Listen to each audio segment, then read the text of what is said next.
Solvers, Miss Yearwood here, back at you with another story problem video. So for today's story problem, the units is going to be blocks. Blocks are the units. Now, we know that in our problems, the units is what is being measured, okay? Units are very, very, very important. So before we get into this, we need to make sure our bodies are ready. That means our feet need to be flat on the floor, backs up, nice and straight, eyes on the speaker and ears open. I'm checking. All right, you guys are looking awesome. I'm gonna read this problem to you 3 times. You need to have your magnifying glasses up, looking for that important information that's gonna help us write our number sentence. Now, let's get into this. Connor has 22 blocks in his tower. How many more blocks does Connor need to have 34 blocks in his tower? Connor has 22 blocks in his tower. How many more blocks does Connor need to have 34 blocks in his tower? Connor has 22 blocks in his tower.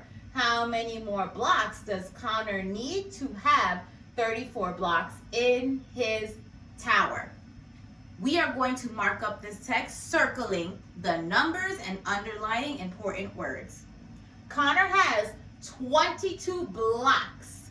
We are going to circle the number 22 and underline blocks because blocks is our units.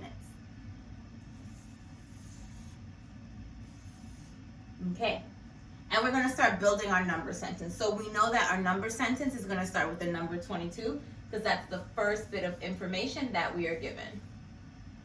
Let's continue. How many more blocks does Connor need? We're going to freeze there. What is important here is how many more.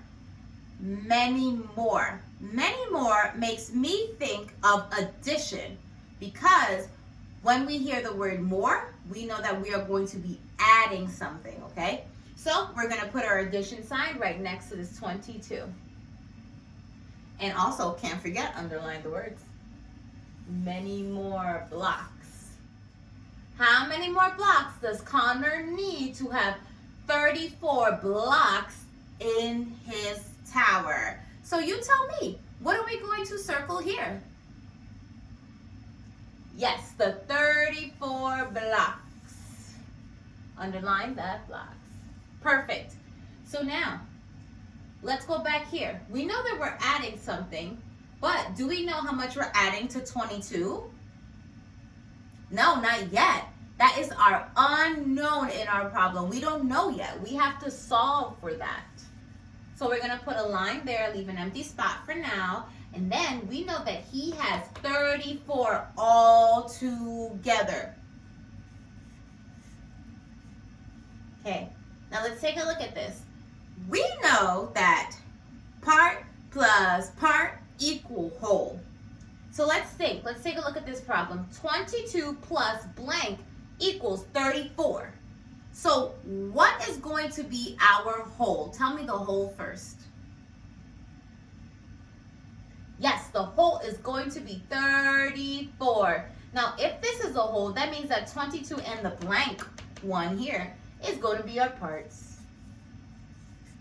Perfect. Now, we need to think of what strategy we're going to use to solve. So let's look at what we have. We have a part and we have a whole. So we can use the count on strategy here. We can use the count on strategy. So let's do that. So we have 22. We're going to put the 22 in a box. Then we are going to put plus sign because we are doing counting on. Counting on is an addition strategy. Now, do we know how many we're adding here? Not yet, right? But we do know the whole, which is 34. So what we can do is draw circles until we reach the number 34. So let's do that. Counting from 22, what comes next? 23, 24, 25, 26, 27, 28, 29, 30. Let's keep going. 31, 32, 33, and 34. So we have our 34. We're stopping right here. All we have to do is count how many circles we have here. Let's do it. 1, 2, 3, 4, 5, 6, 7, 8, 9, 10, 11, and 12. So he needs 12 more blocks to have 34. Perfect. So we have our units, 12 blocks. Great. There's another strategy that we can use here.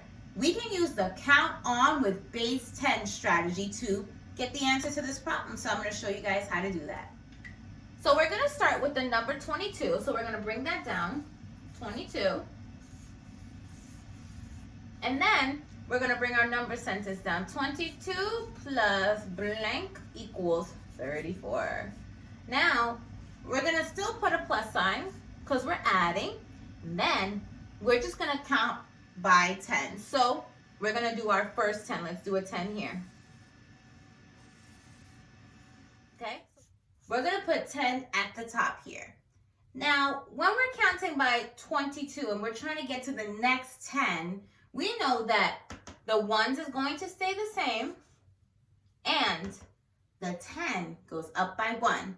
So the number that comes after 2 is 3. So this number is going to be 32. So let's continue. So we're going to be counting by ones because we know that if we add another 10, we would have 42. That's way too many, right? So we have to switch count by 1. So we're going to be drawing circles for that. So in here from 32, 33, 34. So now all we have to do is count on top to see how many we have. So after 10 comes 11 and 12. So scholars, take a look at your homework for tonight. Finish it up, send it into your teachers. We will give you some feedback. And until next time, goodbye.